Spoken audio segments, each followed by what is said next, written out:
Hey, everybody, welcome back to the show. This is Matt McMorris, host of the Grace Beyond Sunday podcast, brought to you by Grace Valley Church here in Lodi, Wisconsin. Hey, do me a favor, raise your hand if you are ADHD. I'm proud of you. If your hand is up, that means you've already listened to this podcast for at least 30 seconds or so, and so you're doing great. We're actually talking about parenting children that are ADHD today. Now, I think this will help if it's ADHD or some form of autism or something. These principles will apply, I think, across the board on a lot of those kind of things, and I brought in my friend Emily Cary, who is the mother of several children, two of whom are twin boys that are 11 right now, that were at the age of 2 diagnosed ADHD. And she talks about some of the struggles, the heartaches, the difficulties that have gone into parenting and pointing them to Jesus. And it's a beautiful and wonderful conversation. And I really am glad we had the opportunity to sit down and talk about it. We talk about some of the behavioral and discipline issues. We talk about some natural remedies and things that you can do to try to help if that's your child. And we also talk about medicine and if it's a good thing or a bad thing and what you should do and how you should think about that. So we kind of cover a lot in a short amount of time. So hopefully it'll be a help to you. Do me a favor, if you know anybody that's got a child that this might benefit them with their parenting, please send them this and share it with them and let them know that this is something that might be a help to them. It's not my content, it's Emily's, and it's phenomenal.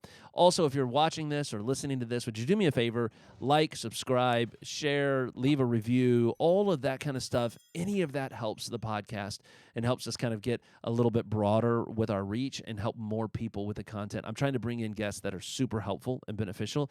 And so if you could do me that favor, it would really mean a lot to me, and I appreciate you doing that. All right, well, let's get right into it. Here's my conversation with Emily Cary.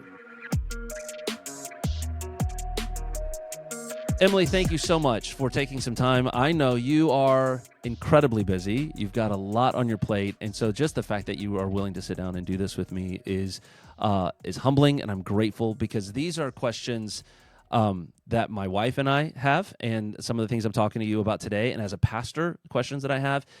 And I know it's stuff that you've walked through. And so today we're going to talk a little bit about ADHD and parenting. And I actually spoke to your husband this morning, and he told me some things that were just kind of funny because he says he has ADHD too, and all these different things. So tell us a little bit. That's where we want to go with it. So set the stage a little bit. Who are you? What does your life look like? Tell me a little bit about your family, just so that we can put some of the conversation into a context. Yeah, absolutely. Well, thank you so much for having me. I'm honored to be here. And I long ago really felt the Lord encourage my spirit to just say that the things that we walk through, the suffering that we experience is all for purpose. And even the challenges that we have is all for purpose to bring him glory. So any of the things that I have gone through in my life are with direction and with hope and encouragement. So when I met my husband 17 years ago, I had just moved to Indianapolis and I was helping out some family members. And then from there, we had other children in our home. We had 4 biological children together. And now our youngest are twins and they're 11. So we have, between us, we have 25, 14, 12, 11, 11. And then we've had several other kiddos that have lived with us in between there. And it's the last 2 and our oldest and my husband who have ADHD.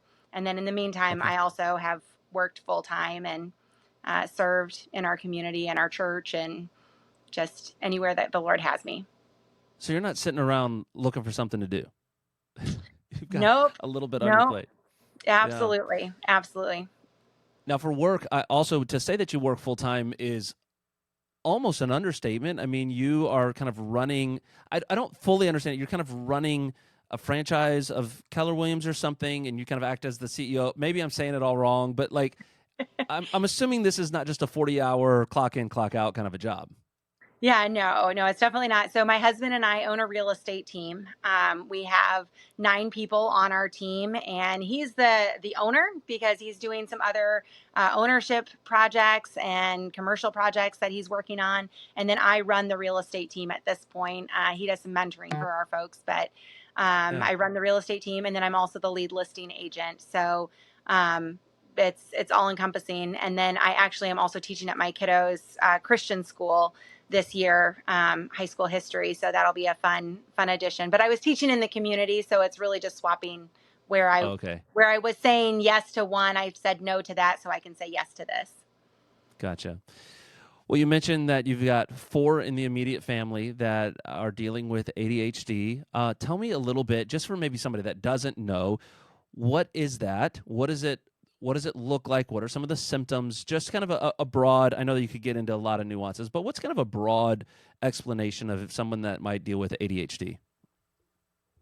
Well, so this is going to be the non-medical definition, but there is the attention deficit disorder, and then in that you can have hyperactivity that can be pieced in there. And honestly, it looks very different from female versus a male. It comes out in different ways, which is interesting because our daughter, who's 14, has that as well. She's on that spectrum, but it's been amazing to see the differences in the way that it presents itself and what it looks like to love them well and to help them utilize the body that God has given them for his glory through each of those circumstances. So could it be hyperactivity? Sometimes it's hyper focus, sometimes it's no focus.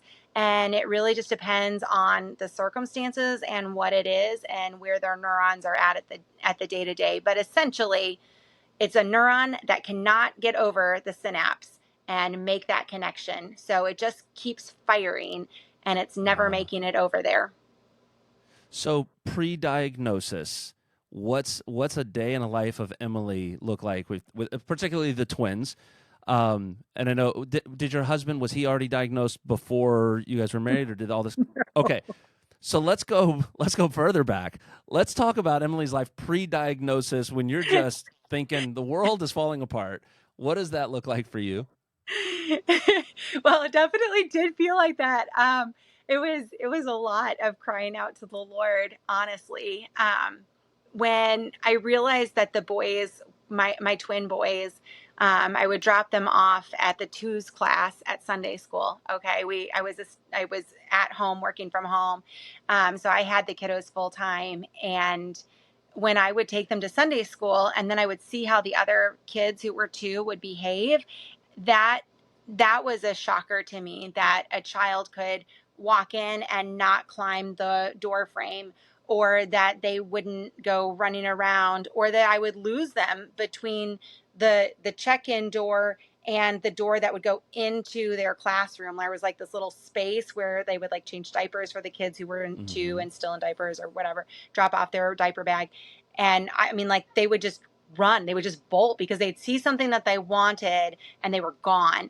And not intentionally, like if I went to them, they wouldn't even realize that they had left my side. They were so hyper focused on that one thing. And so it was scary because it was hard to manage.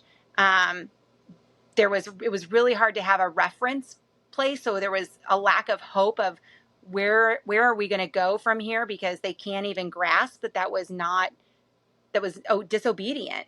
Because in their mind they were obedient. The one thing they were doing wasn't wrong. So it was really scary, and from just a safety standpoint. And that was when they were just 2. Yeah. How did you feel during this? I mean, I would imagine there's going to be some insecurities. There's going to be, I feel like people are staring at me. I mean, what are you going through during a time like that? I'm actually glad you asked that, Matt. Like that, like to remember those moments, like that was really hard. That was really hard. Because you have people around you who love you so much. In our church, they're amazing. Our Sunday school teachers were amazing, but yet there was a disconnect of, well, maybe you're just not parenting your child well. Right. Or have you tried this with them? Surely you haven't tried this with them. So there was this level of, this lady really needs to get her act together as a mom, and should be doing something different if they disciplined different. And so I was disheartened every Sunday to pick up my children, or if we went somewhere with friends, and just the exhaustion of trying to keep them together. I'm sure that people were exhausted spending time with us. I was exhausted spending time with us. Yeah. Um, and so it was a really hard spot to be, for sure. Did you, at the time, did you think you were doing something wrong in the discipline? Did you change your discipline? Like, I'm assuming that ADHD was just knowing you. I'm not saying this is the same with everybody, but knowing you, I'm assuming it wasn't like your first thing, like, we just let our kids do whatever. They must have ADHD. Right. What was the kind of that process leading up to that for you? Because I feel like Yeah. other parents might feel like I've tried this thing, or maybe they haven't tried some things. So what might that look like? Yeah. To walk you through our steps a little bit. So when they were about 2 was when we really started to notice how crazy our life really was, comparatively speaking to what life could be like. Um, it was a dive into God's word on discipline, a dive into understanding that every child is different and it's still God's creation. And He had great plans for them. And He also had given them different gifts and abilities. And that was evident. There were definitely gifts and abilities that they had that other people didn't have, as with any child. And it was just going to take some diving in to figure out what that was and how to help them use their gifts best. Because even hyper focus is a gift, and even distractions to be able to manage a lot of things at once is also a gift. So there's certain things that they can do that other people just can't do or process in their mind. But at the time, when a child is 2 or 3 or 4, you're wanting to make sure that when you say stop, they're not going to keep running into the road and chase that ball. So Right. there was a lot of those specific disciplines that we sought to. What does God's word say? What are other parents who have gone before us? What do they say when they've had a child who struggles with that? And what I found out was there was a lot fewer parents who had struggled with our struggles than I realized. But I Mm. also wasn't alone. So that was Yeah. very encouraging. A lot of the help I found was actually online. There weren't a lot of people around me that were struggling with it, but online, there was one mama that I found who wrote a blog, and she said it was the best way that just really helped me hone in and understand what my child was experiencing. And she said, the day that I realized that my child's brain was like them when we walk into Best Buy and there's like that wall of televisions, it's that's what it feels like for them just to sit in a room, because everything is a humongous television just blaring at them, coming at them. And then I realized, oh, that's why they can get so exhausted. That's why they need more rest. That's why they need their body to come down. That's why the pressure on their body and blankets and a solid hug and just holding them for a little bit longer than other people would need really can help them just get to the next space that we need in terms of listening. And Hmm. I mean, even at the simple things, Matt, like put on your shoes. Yeah. That was an event just to put on shoes. So those were kind of the steps leading up to first grade when we actually got our diagnosis. Okay. And I know that process can be different for everybody as far as getting a diagnosis. So I won't go into all of that per se, but now that there's a diagnosis, we're first grade, or by the time the diagnosis happens, what's happening in your mind then? Is there a sense of relief? Is there a sense of guilt? Let's not. I don't want to get into medication and stuff like that yet, but just even a Yeah. diagnosis, how do you respond to that as a mom? So when they were getting ready to start their kindergarten year, I realized that I needed to give some preparation for teachers to say, hey, listen, here are some things that work well. Here are some things that don't work well when they seem real crazy. Here's some little tips and tricks. So we started to learn that we could apply if the other party was willing to work with us well, which we were very particular and strategic in who we spent time with, where we went, what we did, how we did it. We had processes, systems, because then there wasn't as much anxiousness for them, and it wasn't as exhausting for them because it was a Sure. pattern that was created. Um, So I did have somebody come and do a home study with us, someone who had gone before us. She gave us more tips and tricks on how to handle that. And I'm happy to give you she wrote like a little pamphlet book. So if you want to put it like in your show notes or something, I can Yeah, share that we can with do that. you. But she had some really great insight on little things that we could do. And now I'm going, what question did you ask me, Max? I'm trying to remember where I was going with Yeah, that. just once you got the diagnosis, what was going Mm-hmm. on in your head? Was it a sense of relief? Was it a sense of was there some what I'm trying to do is I want to break some stigmas. Like were you Mm-hmm. embarrassed? Like, oh man, now my kid's got ADHD. Were you relieved? Especially particularly as a Christian, that's kind of our audience. Yeah. How does mom feel when you hear Well, so we were already embarrassed. So by, yeah. by the time that we realized that there was a little bit of relief to go, okay, well, one, it's not something else. And two, there's options of what we can do with it. I could go into this whole discussion on a different side note, maybe another time, Matt, about where the medical diagnosis, like where that even came from, Yeah. and what value that adds. There is definitely stigmas that are around it. And honestly, the fact that we knew that it was classified as ADHD for us has not, and I'm not saying that it's that way for everybody, but for us, it really didn't make a huge difference. We didn't go everywhere and say, well, now it's just ADHD. I still explain it to my boys in the same way that I did to you. Their Yeah. neurons are firing and they're just not crossing the synapse. Now, the medical world has diagnosed that as an ADHD, so they have some framework around that. Sure. But so there is stigma, but we were already feeling the grief, honestly, for them when we would go places and as a family, just because we had to do things differently. So the reality Yeah. is it's just part of who we are. So whether it was a hearing loss or whether someone was in a wheelchair or they needed glasses, this was just part of what our family was needing to take care of for our boys. How did it affect here's what I've seen. This is somewhat speculation, but based on what I've observed, it seems like in some cases a diagnosis like this actually becomes an excuse to Mm-hmm. not parent well. And I'm not saying that that's easy. I don't know, but I think there have been times where I've looked at it and just gone, and there can be other.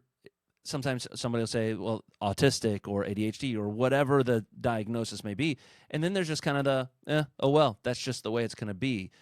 So how's a Christian who believes in discipline and training up your children and whatnot? How do you bring those two together? That's a great question. I would say and encourage everyone to pull back and say, well, how does God view this? How does God view this child? And God's view is that they still have a soul, Mm-hmm. and God desires for them to have the same mission and purpose for me, for you, for each of us that are listening, and for my boys or anyone who's on any spectrum for anything. And it is to glorify God. And we are to know Him, we are to reflect Him.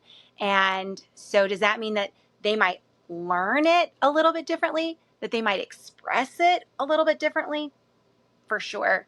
But um, just because there's something else that's going on with our sin cursed bodies, and Mm-hmm. that just happens to be the portion of their sin cursed body that they are living with. God still has really great plans, and it's to know Him and reflect Him. Yeah, that's awesome. So you get a diagnosis, and then enter kind of the other big stigma with ADHD is medication. Mm-hmm. I think this is where I kind of grew up in a all you need is more Jesus culture. And I don't think that was necessarily intentional. It was the people that said it often. It was what they knew. So I don't want anybody from my past that hears this. I don't want them to think, oh, is he criticizing us? No, no, no. I think everybody was well intentioned. But that being said, there were times where, and some of them have since come to me and said, I think we were wrong on this. Um, But there's kind of this stigma, I think, sometimes in Christian cultures with a lot of mental health in particular, because I Hmm. can't see it, right? If I break an arm, I put a splint on it, or a cast on it. If I have a headache, I take ibuprofen. But this often reveals itself in behavioral issues, and the Bible speaks to behavior. So we often you just need more Bible, you need more Jesus, some of those things, Hmm. and we don't necessarily have to get into this. As with all good things, I know these can be taken to an extreme. Someone could perhaps be over medicated or something. But in your case, you guys felt, if I'm understanding correctly, you guys felt that medication was the right path for your family. Can you Hmm. talk me through how you came to that conclusion and how you worked through that process? Because that's a pretty big step.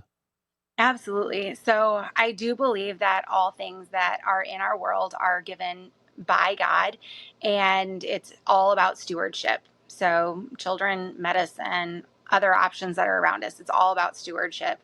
And I could go into those biblical principles, but again, that's probably for another podcast. So, for this purpose, I would tell you um, we did seek after, I tried from their diet. I went after their diet, and my kids will tell you really funny stories of the things I used to make for them and have them eat, from like making bread and pouring through ingredients and all the things that they weren't allowed to have when they went to friends' homes because of the reaction that it would have in their body versus other Yeah. people's bodies.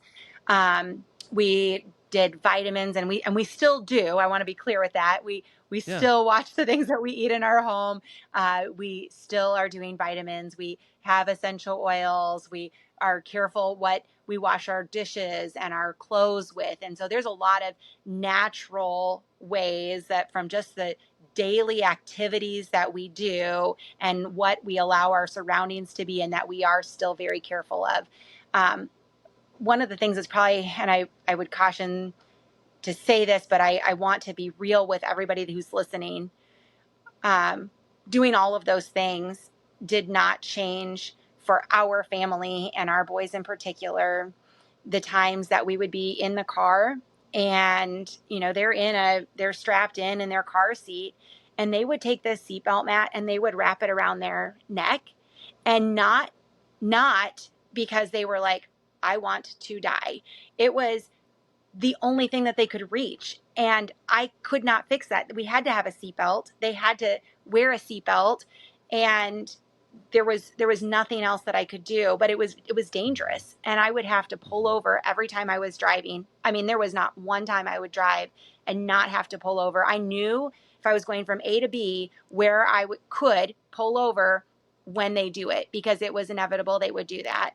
I Wow. had police officers talk to them to try to explain it to them, and it just didn't work because they just couldn't keep those neurons connecting. Aiden would get into a really dark place, and it was scary because I really couldn't trust those actions.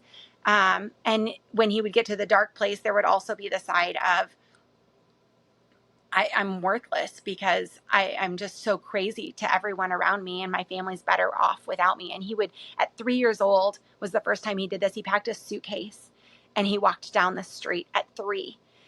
And that's not normal. That's not something that Yeah. a 3-year-old should have to, any child should ever have to even consider or think. But he didn't even really know what he was saying, because when you would ask those follow-up questions and the deeper and the higher level thinking, he couldn't get there. He didn't know why he was doing it. He just didn't like what was going on, and he was just trying to stop it. And that was often the case. And then when you insert elementary school, as we were getting into those upper grades, friend choices and, grades, and just that trajectory of where it's going.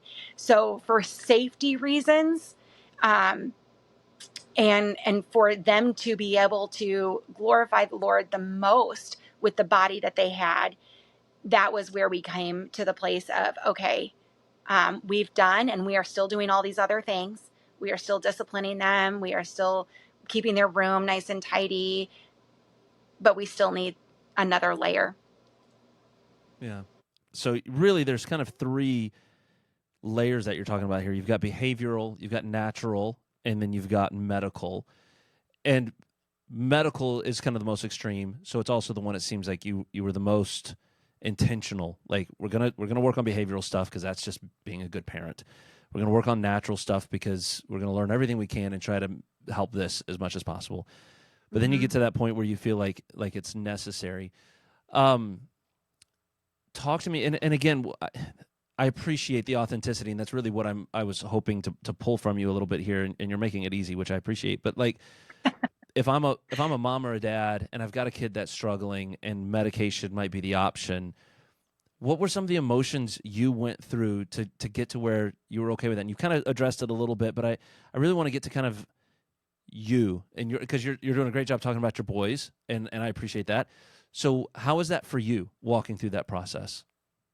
So, one, picture a super exhausted and tired parent, because a lot of times, one of the things I didn't share was that ADHD has a hard time falling asleep. They will get up in the middle of the night because they don't sleep all the way through the night because their bodies just wake up and they're ready to go. So I was really physically tired and emotionally drained, and the parenting is just nonstop. Um, and so when we got to the place of another layer and a level of help, that we could try, there were that particular step for me was really hard because I did not ever want to see my children on a consistent medicine that they were having to take. I Mm-hmm. have I was scared about being addicted. I was like later on in life, I was scared that they would be upset with me later on in life that I put them on something so young, because they didn't have much of a choice at 7, right? I mean, this Right. is what mommy says to take. This is what you're going to take. I was scared of what it would do to them. What if there's side effects that hurt them and that was uncomfortable for them, and we'd have to, we talked through that, but that, and we did. There were some medicines that just did not work well for them, Matt, and one of them kept them up all night, and that was exhausting for everybody. And it hurt as a parent to watch your child like just wired through the night and they could not stop. And so it was tough. And the thing that I would want to encourage everyone with is that every single step and every single place that we went, it pushed me to be on my knees more, not just by myself, but with my family, with my boys, to stop and just cry out to the Lord. My children will tell you that they remember times where I would just be like, I don't even know. And I would drop right there to my knees and I would literally just hands in the air and just cry, like just bawl my eyes out Yeah. and just ask the Lord to just be present and show me what the next best step was. It was always, what is the next best step for loving this child and pointing them to you, Lord? Um, so during that, even with the fear of the different medicines and going through that trial and error process to find one that did help them, and create a safer environment for themselves, um, it was really scary, and there was truly just a lot of calling out to the Lord.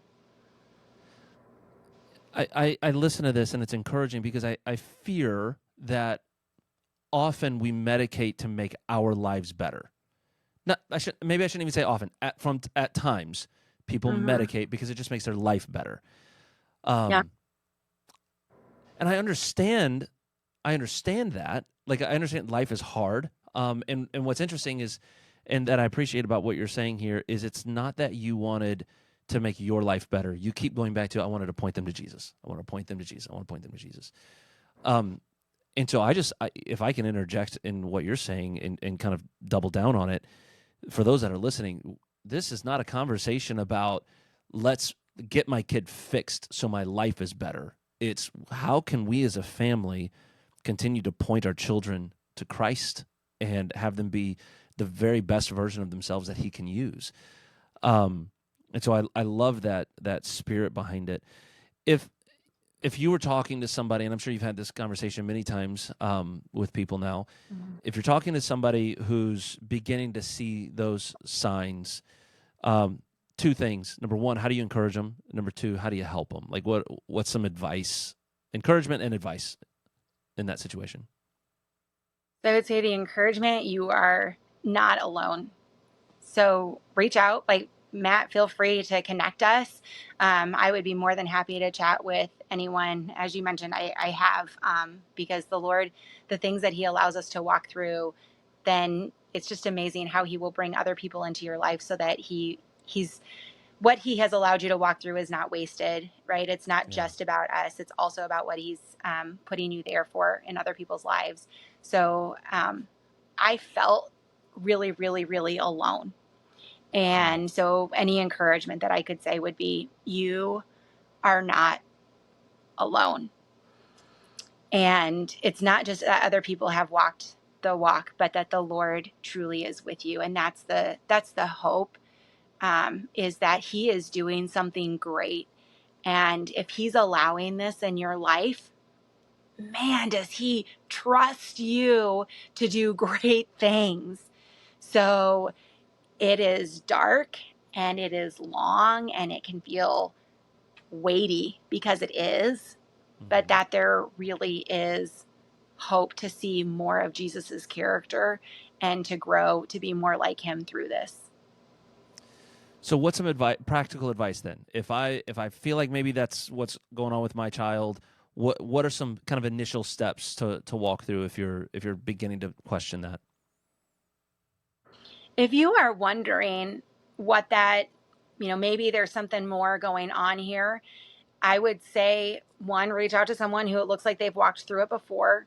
Hmm. You could certainly talk to your doctor about it as well.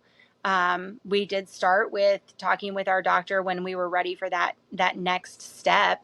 Not all doctors are comfortable talking about that, so I would, just like you would with anything else, when you are wanting to figure out which school your kids are going to go to for a very long time, you interview schools, Right. you move into the right school district that you want to be in. I would do that with your doctors as well. So I know it kind of goes without saying, but I feel like I should say it, Yeah, that some doctors are uncomfortable with it because they just don't know what they don't know. So why would I want to talk to them about something that they really don't know? that's good.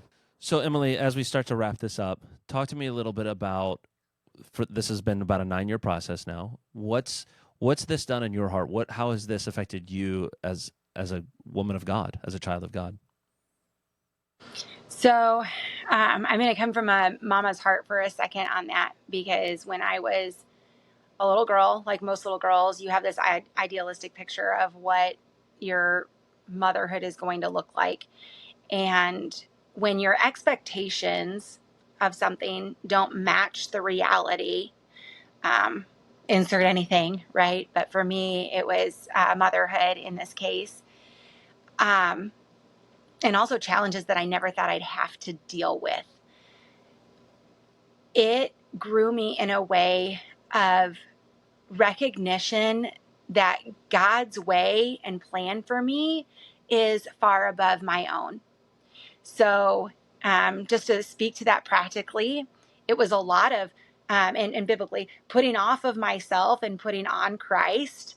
And it was a lot of emptying and leaving things at the cross and then watching him redeem and transform to something that Mhm. is so much better and greater than I could have imagined. My younger little girl self, to see me now at motherhood, and every mother has their own things to overcome, and this just happened to be mine.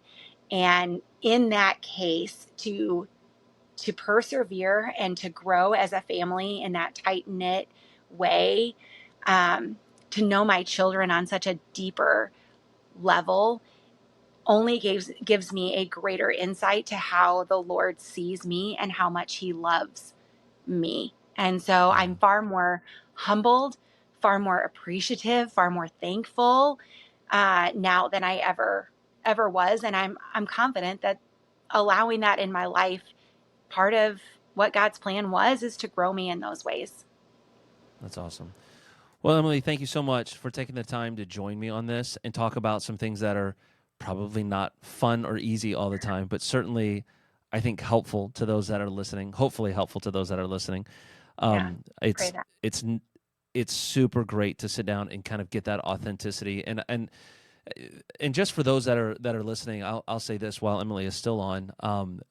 My wife and I have had some questions even about our own son and tried to walk through some of these things, maybe not at the same level as Emily. And so we did personally call and get some advice. That's how this conversation initially started, just to kind of work on our own parenting and helping point Carter to Christ as well, and who's a phenomenal kid. And by the way, Emily, he found golf this summer, which is awesome because I love golf. So we are playing a bunch and having a blast with that. I'm going to need another job just to pay for it, but we're having a good time with it. So I say that to say this, when she says contact her if you have questions or concerns or something, it's for real, it's authentic. And so I appreciate your spirit on that. But thank you so much for joining me for this conversation. Yeah. Thank you so much. I really appreciate being here and using what God has done in my life to share it with others.